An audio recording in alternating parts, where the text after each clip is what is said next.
Welcome to the Lead Pedal Podcast with your host, Bruce Outridge, where he talks all things trucking. Now let's get rolling. Hey, how's everybody doing today? Welcome to another edition of the podcast. I'm your host, Bruce Outridge, and today we're going to be talking, we're talking everything from starting and training to getting a job. That's right. That's what we're going to be talking about right after I tell you about a place that is great for people that are trying to work with a carrier that's going to give them a long career. That's Bison Transport. They're looking for people out of their Winnipeg, Calgary, and Mississauga terminals. They have opportunities for people in team. You need to have a couple years experience. They're being very picky right now. But if you're looking for a company that has million-mile drivers, people who are winning their safety awards on a regular basis, paid on time, and work doing things the way it's supposed to be done, then Bison Transport should be on your list. So check them out at bisondriving.com for all the opportunities, both here and they've got opportunities in the U.S. if you want to check out Bison Transport USA. All right, my friends, let's get into the episode today. Be sure to share the podcast on your favorite social media channels. All right, so today I was at the Trucking Network job fair. They had an event. They have one every year. They had this one here in November. I went to check it out, and we had a couple different things going on. We're talking this month about hiring and getting on with carriers and how you can get your career started for 2026 if you haven't started it already. And if you're looking at this industry and you're somebody who's brand new, then you really need to think about what's going on and how to do that. And that's where this job fair came in. So we talked to people who are in training. We talked to people who are in resume building, if you will. And we also talked to a couple carriers to find out exactly what's going on. And we did have an opportunity to talk to somebody who is actually looking for a job. You may have seen a couple of these on former podcast episodes because we did feature Jay Barr in an earlier episode this month, and also Mike Hahn of Canada Cartage in an earlier episode. But the other ones, we've got some interviews that we're going to show you. So we're going to start off with training, because I think that's a great place to start. And as you know, there's a big issue. In fact, I just had someone today talk about a school that I've known very well. They think it's a license. So there's a lot of disgruntled people out there. There's a lot of people who are just defaming people for the sake of it. So be very careful who you're listening to. But we're going to talk with Jack Lochan. Now, Jack owns Alpine Truck Training School. He's out on the east end of Toronto, in the Markham area. He's been part of TTSAO for a long time. And we're going to find out exactly what's going on in the training world and how to choose a good training. We're also going to be talking with Philip Fletcher. Philip is the president of the Truck Training School Association of Ontario, TTSAO. Worked with them for a lot of years in the past, and they've got a lot of things going on too. So we're going to talk to him about what's going on and what's coming up for 2026 in the training realm. So hey, before we get to that though, let me tell you a little bit about Rosedale Transport.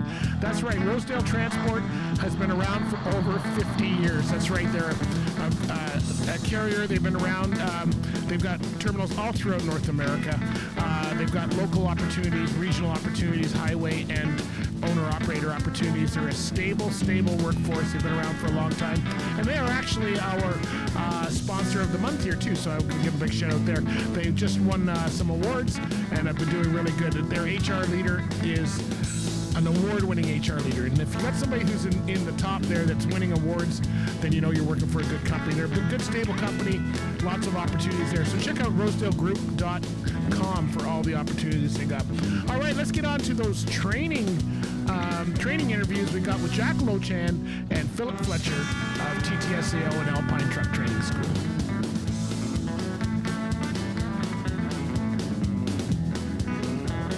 All right, I'm here with what's the new name? Jack from Alpine. Not that name. I was looking at your actual name because we all know him as Jack. He's spelling his name. That's the Guyanese name. My legal name. How do you say it? Jagdesh? Jagdesh Lochan. Jagdesh Lochan. I like Jack. Yeah. I can say Jack. So I haven't seen you for a while. We're here at the Trucking Network Job Fair, which is cool. How you been doing, man? I haven't seen you for a year almost. Yeah, Things are good? Things are good? Yeah. You say you're moving your school. Yeah, Why would you do that? We're moving the school from the current location to Markham now. Right. We've got a new location now. You know, things are changing. We want to go down a little bit. It's bigger, smaller place. And Okay. So is it far from where you are now? No, 10 minutes away. Okay. In Markham. Are you still part of the TTSAO? Yes. In Markham, between 407 and Markham Road. Okay. Yeah. So training's been big in the news. You've been hearing this, right? Yes, All the yes. problems with training. Yes. You've always had a really good school. People like what you do. Yes. What's your thoughts on the training and the people who are not getting proper training and Well, I don't like that because we start from the very first day to give no, what do you say? No shortcut in training. Yeah. No shortcut in training. Yeah. It doesn't worth it. Yeah, so you see all these accidents on the road, and these guys, they're the ones who are not trained, and are giving our whole name, a whole industry, a bad name, eh? So Yes, correct, and that's it. Because, put it this way, driving is next to living, yeah, and you have to drive safely because you're behind the wheel. You're in control 100%. Right? So what's your training courses like? Are they changed? There used to be the 200-hour courses, and then there was MELT, and I don't even know what the course length is now. We still do the 200-hour course, and the MELT is 103.5, and we still do that, both course. Yeah. Okay, all right, so that's going to be, so driver safety. What do you think, what do you see as the problem we're having in the industry as far as safety? They're not being trained properly. That's the problem. Yeah. So just going through, how do we know if we're at a good school? What should we look for if we're looking at coming to a school like yours? First of all, you got to ask them, can they do a full pre-trip inspection? Can they do an air brake practical test? Right. None of them don't understand about the air brake practical test, and they have a Z endorsement. How do you get a Z endorsement if you don't? Isn't that part of the test? Part of it, but I don't know how they get the AZ license, but they don't have no clue about it. Wow. The 10th step. When they ask you, what is that? Right. If you have an AZ license and someone asks you, tell me about the air brake practical test, you should know. Right. There's 10 steps, you got to do it, and you got to do it in order. Yeah.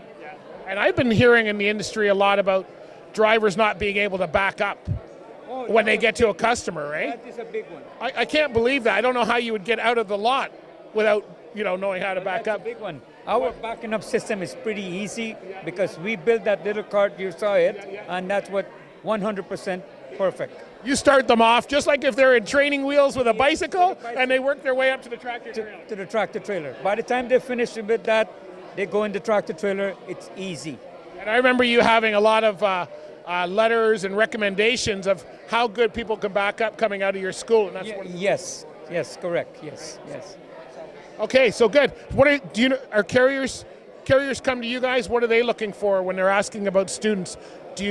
What are they looking for as far as if you have 10 students in your class and one of the big carriers comes in, what kind of questions do they ask you to see who's the top student? They ask for the 200-hour program. So who's taking the 200-hour program? Yeah, no qualified. Yeah, and you're probably not allowed to give them their scores and stuff, but how do they know out of the 10 people which ones are going to be really good fit? Is it more personality? Is it their driving skills? Well, for that reason, everyone is different. Their attitude, when they do a road test with them, they will see. They will see for themselves. The road test will tell you if this guy was trained properly or not. Do a full circle check, a full air brake practical, a full cab check, a couple, a drive, and then a backup. And if he can pass all of that, then you know he was trained properly. Any tips for students when they're starting their career? What would you tell a student who's just about to end your course and head out into the world of trucking? What would you tell them? Well, they have to take their time and look for a good school. And it's hard because they don't know anything about school. They don't know. So it's hard for them to decide which school is good because everybody's promoting and say, we are the best. But they have to go through those same testimonial from the previous student and read what they said. Then you will know. Okay. So for the carriers looking at the testimonials and stuff, is going to be, and then if they're a student, there used to be, and I'm sure it still is, there's an 80% threshold for the marks. They have to hit at least 80%. 80%, yeah. So that's your minimum. That's not your maximum. So if anybody wants to come in and they're doing training, if they want to get those jobs, there's a lot of people hiring, but I know I've been talking to the carriers and a lot of them are being very selective about what they do, right? Well, Alpine been here since donkey years. Yeah. We're one of the 4 old school in Canada, right? It used to be called Adnac, and then we took over, changed the name to Alpine since 1981. And you know the whole industry because you've been an owner-operator, you've been a truck driver, you've been a trainer, Student. and a student. I start from a student and work my way up. So you know that where this can go, All right. Tell us about where we can find out about your just moving locations now. Where should people go to keep up? Okay, the new location is 80 Travail Road, Markham, Ontario. 407 and Markham Road and 14th Avenue, west of Markham Road. Okay. And your website's still going to be the same? Or Yeah, website is going to be the same, except the address is going to change. Okay. All right. So what's the website? Where should people go? alpinetruckdrivertraining.com. All right. Buddy, good to see you again. Thank you. Keep up. You're on the board of TTSAO as well, Yes, right? still on the board of director, yes. So lots going on in the training world, I'm sure. Yes, a lot of changes happening. I'm here with Jack, sorry. Didn't see you there. How you doing, Phil? Very good, thank you. In spite of everything, this is great. What's going on at TTSAO? I already talked to this young fella. What's going on at TTSAO right now? Things are changing in training. Things are changing. We're working with MTO right now on the redo of MELT, which will now be coming out as ELT, entry-level training. And we're changing some of the things that have been causing some problems, and we're hoping to close some loopholes, create a more ease of transition, and try to improve what's available under MELT. Of course, when you're dealing with TTSO, there's a full program, which is almost twice a MELT program, and it's a much more inclusive and better program to take if you want to get a job. MELT is fine from one of our schools, but generally for people out there with MELT cutting corners all the time, and that's why we're having problems in the industry with unprepared drivers. Right. So we need to get that fixed because it's looking bad on all of us when they crash, right? So. Yeah, none of us like that reflected adoration. No. So TTSAO, how do we know whether we should be going to a TTSAO school? Like, how would someone know if they're going to a TTSAO school? Well, when they're looking for a school, they should be trying to look on the internet to see what's available. And TTSAO is up there with our website, along with all of our school locations. We have about 51 different locations under the TTSAO umbrella. And all of our TTSAO schools are applied to give the best training possible, and we're always striving to get to that excellent result and try to turn out drivers that are prepared, compliant, confident, and able to get the job done properly. Is there any funding coming in for students and stuff? Been kind of hearing some grumblings about that. Yeah, so you're probably hearing the same sort of things. And I know there's a world working on this through the federal government. Is talking about funding. We're going to see that in the budget if there's funding coming through. And also, we're working with the provincial government with an application for funding right now to see what we can do on the provincial side. And that's probably more crucial to us since we're based in Ontario. We just want to make sure that we have the ability to get students to a proper school, have them pay what needs to be paid to get everything covered. Because for $3,000, $3,500, you can't even do the road requirements with that kind of money. So, let's talk TTSAO conference. What day is it? Are we having one in 2026? Yeah, we're going to have the end of the first week in April. So you started a leap year thing, and now leap year don't come for like another 4 years or whatever you started? Yeah, so technically we should not even be having one this year. So what's the date for you? It's the last Friday in the first week of April. So first week of April? First week of April. Okay, it's going to be the Friday? It's going to be on the Fridays. We're doing a one-day conference, but we're doing it with the overnight as we did this past year when you helped us out on the Thursday night.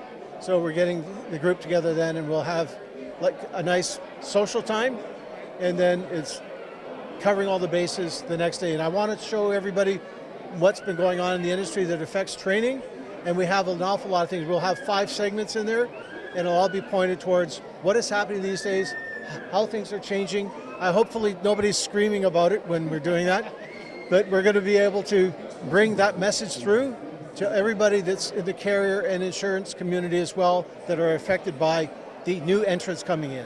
Okay, very cool. Is it still going to be in Mississauga or Brampton? Mississauga.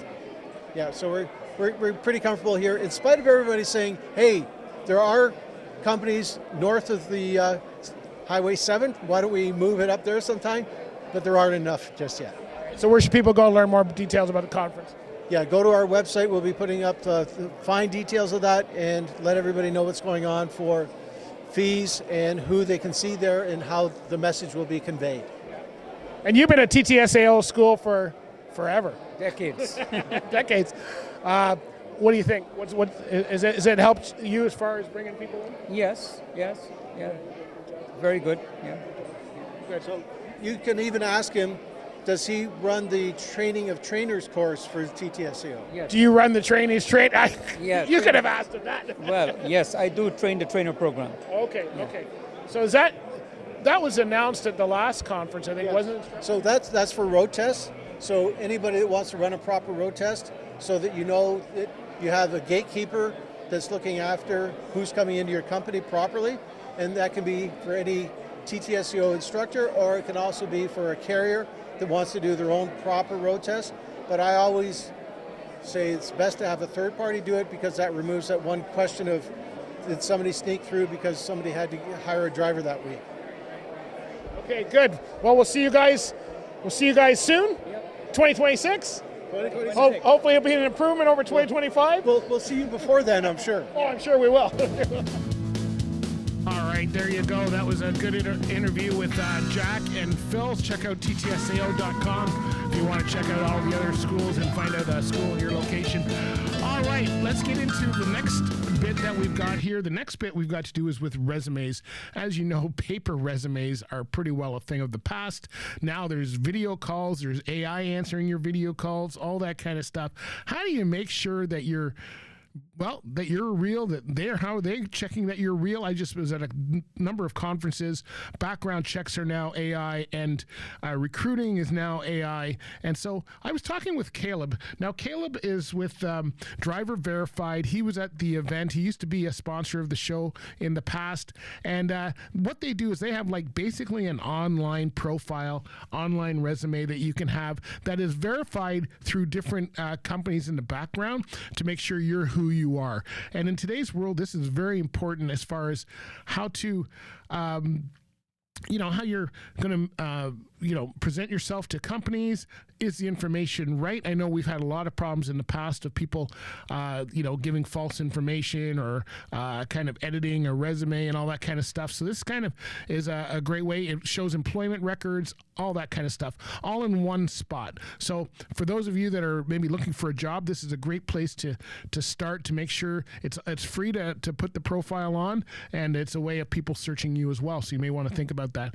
But we're going to talk to Caleb about what's going on at Driver Verified and how that's helping new drivers. Stay tuned. By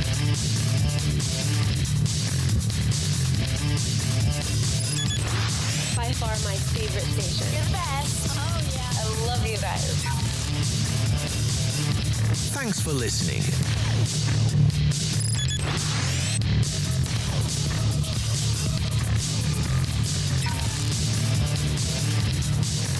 Be sure to share the podcast on your favorite social media channels. All right, I'm here with Caleb. We're at the Trucking Network Job Fair. How you doing? I haven't seen you in a while. Good, how are you? Good to see you, Bruce. Good to see we're all still here doing our thing. So you guys, the last time we spoke, you guys were doing driver profiles and all that, but it sounds like you've expanded a bit. That's right, yes. We've got a suite of training solutions that we've got. We tailor them for clients. We also have a full company management suite now with company file management and getting all your reports in one spot. Doing digitally your pre-trip inspections, hours of service, fuel tracking, all that kind of stuff. We work with clients, we work both with companies, with owner-operators, and with drivers. Okay. But we basically have a full solution for you to be compliant. So it's not just driver-centric. It seemed to be very driver-centric before, but now it's a lot more stuff, right? So if someone gets that new, and you've got new app and all that, if someone gets that, is that helping them run their business? That's right, yes, and having them be compliant, being audit ready in case of inspections, everything like that. You know that you're covered, and you know that you're compliant with Canadian and Ontario law. Oh, okay, all right. That's always good. That's always good. So now, what's going on? What's going on as far as you guys? So we are hosting a free driver training seminar, and that's coming up. It's what do you need in a driver file? How do I make my driver file? Everything you need to know. So that's on Wednesday, November 12th, and we'll have links to that as well on our socials. Okay. And so drivers can sign up. Anyone can sign up, and we are always happy to chat and answer questions, learn more. Oh, Oh, okay, all right, good. So that's good. And driver verified. What's driververified.com? Almost forgot your. That's right. That's right. Driververified.com. You can create your profile, save your information, and then purchase reports and services as needed. Oh, well, that's cool, buddy. Great to see you. Good luck with it. Glad to see it's going well. All right, that was a good interview with Caleb. So if you want to check them out, go to driververified.com. All right, so let's get into the next spot. And before we do that, let me tell you a little bit about compliance mentors. That's right. We're going to be talking with carriers. Carriers need to make sure they're operating safely. In today's world, the MTO and all of that is really coming down on the different carriers. So, you know what? How do you know where you sit? Well, you start off with an audit, and that's where Compliance Mentors comes in. They offer safety training. They offer compliance audits. They offer all kinds of stuff to help keep your company operating above board and hopefully not having any issues on the road. So how do you find out more about their audit services? Go to compliancementors.com. That's Compliance Mentors, mentorz.com, and you can find out the different audit services they have, safety services, and they have a team across the country for you, so you know you're going to get it there, and they are passionate about what they do. So check them out at compliancementors.com. All right, let's get into the next section. So the next section is actually the carriers. Who is hiring you? What are they doing? If you missed our episode we had back at episode number 1492, we were talking to some of the private fleets. Mike was involved in that one as well because their company is half private fleet, half for hire fleet. It's kind of a semi, so he gets into both of those. But we're going to be talking with our friends over at Challenger Motor Freight. We're going to be talking with Mike again at Canada Cartage about what some of these, what the companies are looking for and what can help, help you get a job for 2026. Do you even have what it takes? Are you an owner-operator? A lot of them seem to be looking for owner-operators now. Is that changing the game in the way it works for people? And how's it get going? So let's get into this interview with our friends over at Challenger and Canada Cartage about what they're looking for 2026. Here we go.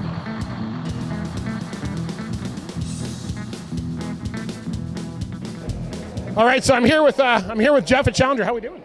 Good. Happy to be here.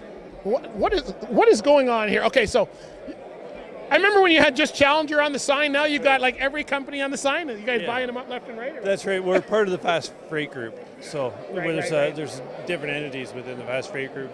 Challenger is just one of them. Right.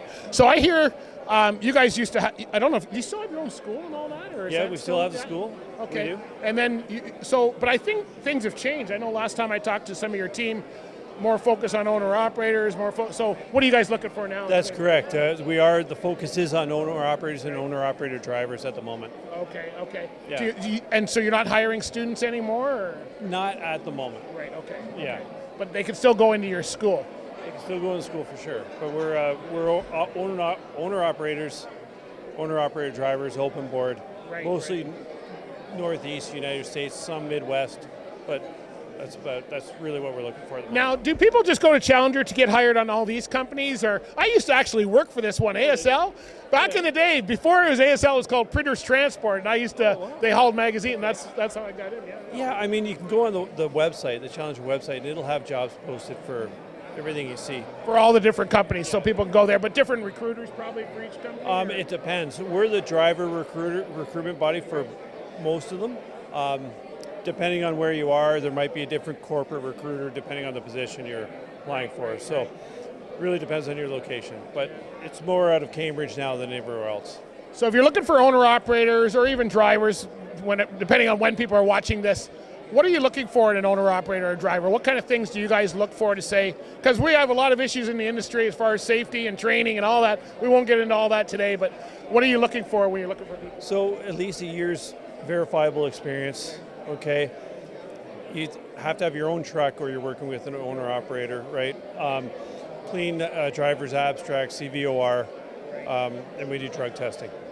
Do you still have all the, you've got all the different companies, you still have all the, I'm used to working when you were just Challenger, and you had like 5 divisions, and that was the thing, and now you got all the companies, is you still got like the flatbed division, oversize, and van? Containers, all of that, refrigerated goods, everything, yeah. Very diverse a lot of opportunities depending on what you want to do. Right. We can find a place for you.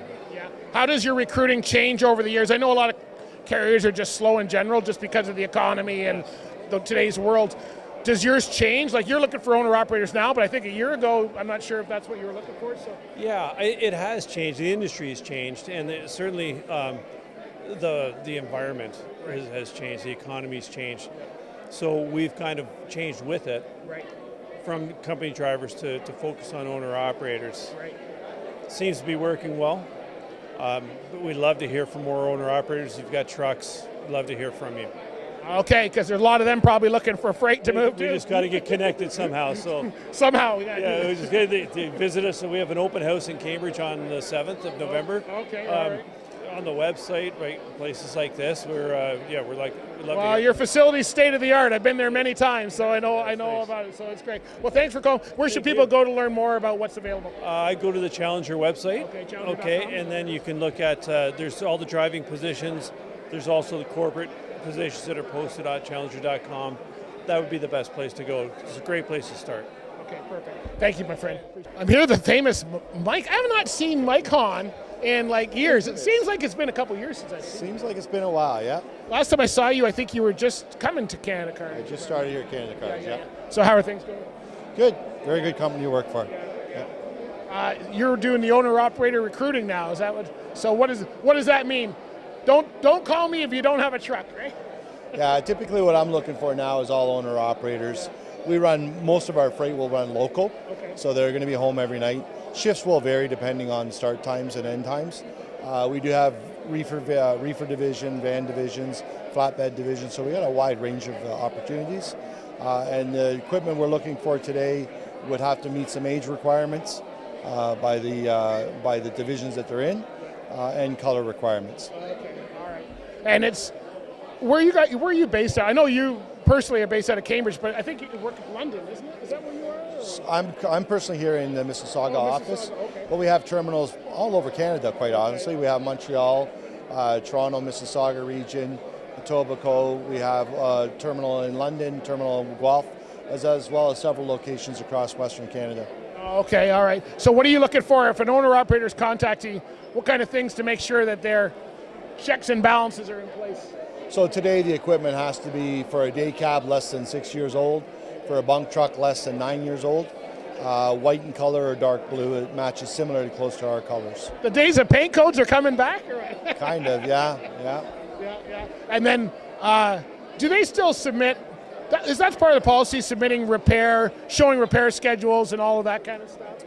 So we have a number of structures within our system to get bonus pays and safety pays for submitting preventative maintenance documentation, as well as we've implemented a 2-time-a-year inspection process at the facility.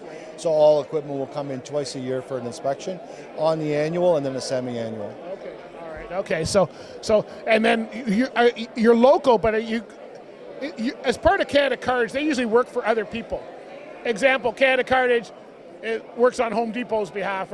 So if they're coming in as a local owner-operator, would they be falling into that, or is that contract stuff, or how does that work? So as Canada Cartage operates, most of our contracts are for a lot of big companies that you would be recognized. Canadian Tire, Home Depot, Sobeys, Loblaws. The trucks are branded Canada Cartage. In some cases, the trucks can be branded for the carrier, the company direct, but you'll see Canada Cartage going into those carriers. So an owner-operator's truck would be branded Canada Cartage, unless they decide to come to us as self-plated. They would still have Canada Cartage, but with their own running rates on the below it. Okay, where do we go to learn more? You got one cent, because you guys got lots of terminals and stuff. Where should people go? CanadaCartage.com would be the best place to see opportunities, but we post all of our openings that come on there, whether it's owner-operator or company positions. Buddy, good to see you. Thanks very much, and we'll talk to you soon. Good seeing you again. See you in a couple of years. No. All right, there you go. So that was some good information there for sure. All right, so if you are looking for a job in 2026, then you know what? You need to think about how you're going to do that and what kind of, you really need to do your homework these days, on the carrier, on the school, on the method of getting hired, and it looks like a lot of them are looking for owner-operators. I know a lot of these places have changed their models. There's a lot of, the whole driver inc and misclassification thing has really changed the way some are doing business, and some are really, with the market the way it is, some of them are trying to kind of keep their costs down by hiring owner-operators. So what does that mean for you? Well, that could be very good if you're a driver. If you're a new driver, you may not be, please do not become an owner-operator right out of the gate as a new driver. It takes a couple years to know what you're doing. But if you're someone who's been thinking about owner-operator, you need to think about this, though. That's not easy because now all the stuff goes on to you. But could it be a way of you getting into business for yourself? I would keep a real eye on the government and what they're doing as far as misclassification, because you'd hate to become an owner-operator to find that you're not an owner-operator, and there's different styles of owner-operators out there. We're not sure what's going to happen with leased. If it's a way of doing it, then maybe the lease market is the way to go for the future. We'll see what happens here. It's going to be an interesting time in 2026, 2027 with the trucking industry to find out exactly what's going on. So if you want to hear the interview I did with Jay Bard and check out check him out. Probably, I think it was the beginning of November. His came out probably about the first or second week in November. Check out that interview with him to find out exactly what's going on. If you're someone who's looking at the industry, start with good training. Please do your homework on the school. Do not just get into a school without knowing exactly what they do and where they fit. Make sure you go to a reputable school. If you're looking at a certain carrier, you may want to ask them who they hire for, because there's a lot of carriers that do not hire from certain schools. If you're looking to get a resume going, then check that out with Driver Verified or somebody like that. But have all your ducks in a row. Make sure that you can verify. They're going to ask you for police checks and all of that kind of stuff. That's where Driver Verified and them come in. It's really good there. So check them out, and then make sure you're getting on with a carrier and you understand what they do and how they do it, because that's important for sure. All right, my friends, thanks very much. Hey, make sure you subscribe on whatever podcast platform you're listening to us on. And thanks for listening and watching the Lead Pedal Podcast. We got some big things changing up for 2026. We're all excited, and we're getting things in line and getting our ducks in a row. Hopefully you're going to do that too. So let's all have a great 2026. I think we all can use it. Be safe out on the roadways. We're at a time now where that weather's changing faster than you know. So make sure you get there for sure. All right, myself. Talk to you later. Bye for now. This has been another episode of the Lead Pedal Podcast. For more information or to subscribe to the podcast, visit theleadpedalpodcast.com and be sure to follow the podcast on Facebook and Twitter.